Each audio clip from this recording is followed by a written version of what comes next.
So this is about mission data literacy. My name is Susan De La Peña, and I'm going to be reflecting on what I learned through the process of the mission regarding data literacy. 3 key points that I learned. Data is a powerful tool that I can use to inform me, to engage others, to create opportunities for my students along their educational journey. It's far more than just test scores. Data helps us to make connections that lead to insights and improvements, and being literate in data and understanding how to use it is a key to this. Obviously, literacy means to understand and be able to use information that we have. And so that also applies not just to being literate in reading and being able to look at the words and understand what we're reading, but also when it comes to data. I need to be a data literate educator so that I can continuously, effectively, and ethically access, interpret, and act on the data that I'm collecting personally in my classroom, the data that we receive from local and state testing, and also from other sources to improve outcomes for my students.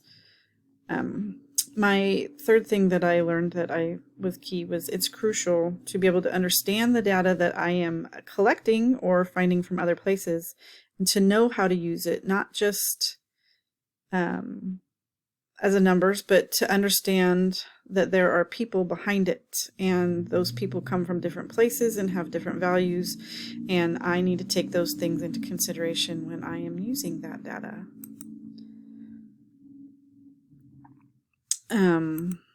Second, tools and strategies that I have used after learning this.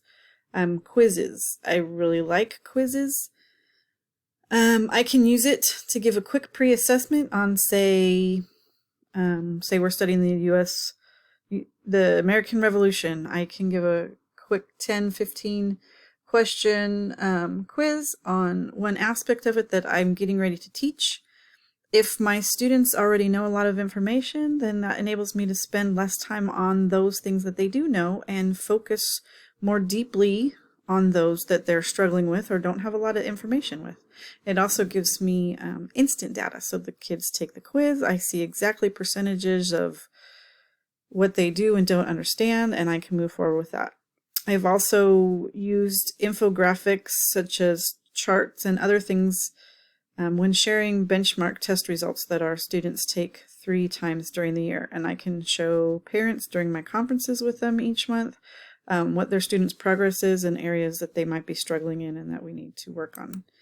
And my one remaining question is, and I'm not sure how to deal with this, so parents are always upset about standardized testing, state testing, and all that. And how do I communicate with parents the important use of the data that we glean from doing this testing? So, thank you very much.